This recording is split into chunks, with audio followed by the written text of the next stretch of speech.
Živijo, sem Luka in zelo me zanima urbano vrtnarjenje. Zelišča v lončkih, krompir v koritu in sveže zelenjave z balkona. Kam po nasvete? Seveda, v vrtni center Eurogarden. Živijo. Pozdravljeni. Mene pa zanima, katere rastline so primerne za urbani vrtiček.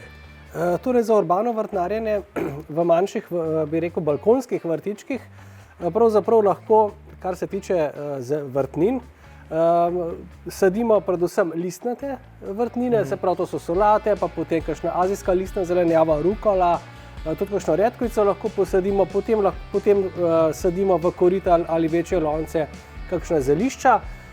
Tukaj le bi omenil, kadar sadimo meto ali meliso, naj imata samostojni lonec, ker se zelo razrasteta.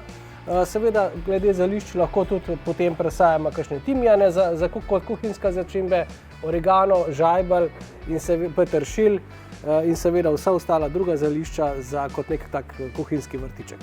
A lahko kakšna zelišča pa še skupaj jih lahko kombiniramo? Ja, predvsem bodite pozorni, kadar sadite meto ali pa meliso, ker se v koritih močno razrasteta ali pa v loncih, tako da ne imajo kar samostojno korito ali samostojen lonec. Kateri lonci so pa primerni za krompir pa paradižnik? Torej za krompir imamo namenske lonce prav za krompir. Te lonce zmešate z neko dobro zemljo, dodajate kompost in pa kakšna briketirana gnojila, ki vsebujejo več kalija. Za paradižnik pa uporabljate recimo najmanj take 40x40 lonce in pa več.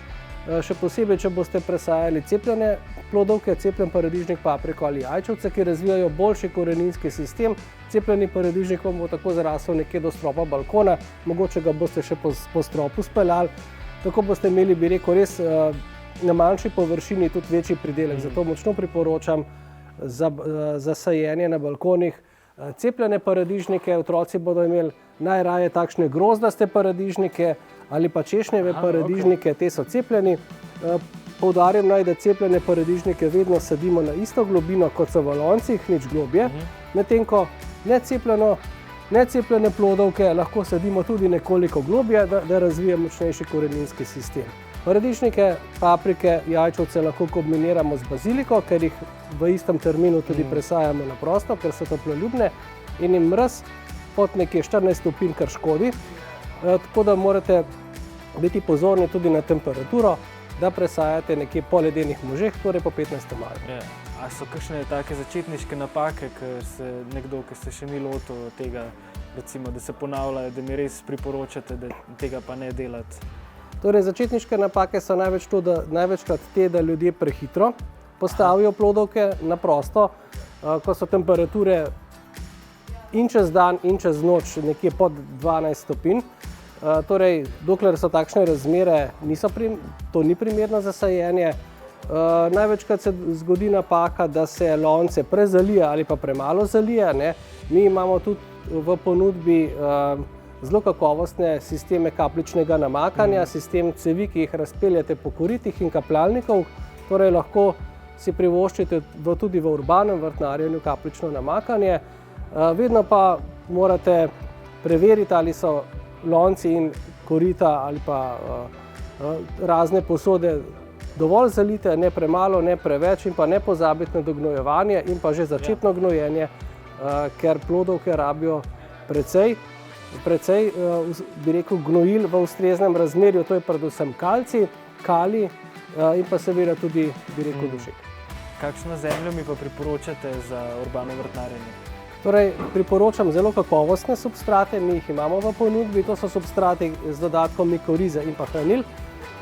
Priporočam tudi, da dodate kakšne dodatke za zadrževanje vlage, vkolikor substrati tega ne vsebujejo.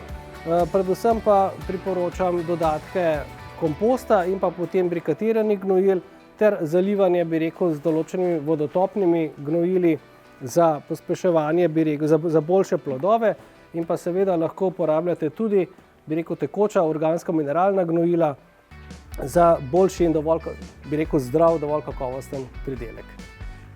In koliko pridelka si lahko obetamo iz tazga lonca paradižnika ali pa recimo krompirja? Torej, v bistvu dovolj velik lonec bo zadostil potrebam, bi rekel, koreninskega sistema. Predvsem je tu pomembno to, da če boste sadili cepljene paradižnike, bo zrasel močnejša rastlina in tu bo tudi pridelek seveda večji. A ne? Pravzaprav lahko računamo na enak pridelek kot na vrtu, ob dejstvu, da je treba pa ravnati s paradižnikom, to se pravi ne pozabiti na dognojevanje, odstranjevanje zalistnikov in bi rekel redno pregledovanje, če z rastline vse v redu. Enak pridelek bo kot na vrtu. Etaže se bodo razvile enako kot bi rekel, če bi ga sadili na vrtu, ob dejstvu, da ga sadite tudi na balkon, ko je dovolj toplo. Kako pa to zraste recimo? Cepljene plodovke ob opori, seveda boste morali zagotoviti oporo. Tu imamo tudi lonce, ki že imajo oporo. Za cepljene paradižnike so te opore majčkeno prenizke. V takih loncih lahko gojimo tudi kumare na balkonih. Lahko gojite tudi druge plodovke, recimo celo melone ali pa celo lubenico, s tem, da morate potem plodove nekam, se pravi vrežo, ki naredi poganjek, nekam obesiti in bi rekel potem plodove tudi nekam fiksirati v kakšno mrežo. Tako da v loncih lahko gojite pravzaprav vso zelenjavo, poudarek pa naj bo na plodovkah in pa na listnati zelenjavi, ki jo uporabljamo, bi rekel, dnevno sveže in pa na zeliščih. Lahko seveda v korita sadite tudi jagode, nizke maline, to je pa pač vse odvisno, tudi jagodiči, a ne, kot so nizke maline, to je pa seveda vse odvisno od tega, koliko imate prostora, celo kakšno nizko pritlikavo sadno drevo lahko umestite v svoj balkon. Ampak se mi zdi lih to prednost tega urbanega vrtnarjenja, da lahko na zelo majhen prostor posadiš veliko stvari. Res je, izkoristite lahko tudi stene, kamor lahko vertikalno postavite, bi rekel, na držala razna korita. Obstajajo tudi vertikalne stene za zasajanje zelišč in pa drugih rastlin, tako da v bistvu tako stene kot celo strope lahko, bi rekel, izkoristite z obešankami. Seveda pa korita in lonce naj bodo dovolj veliki, da jih boste lahko razporedili v sprednji del balkona. Hvala vam za vse te nasvete in verjamem, da bo letos glede na vse vaše nasvete res veliko pridelka. Enako želim vam prijetno vrtnarjenje, predvsem veliko veselja pri zasaditvi in pa oskrbi in pa seveda dober in dovolj visok pridelek. Hvala.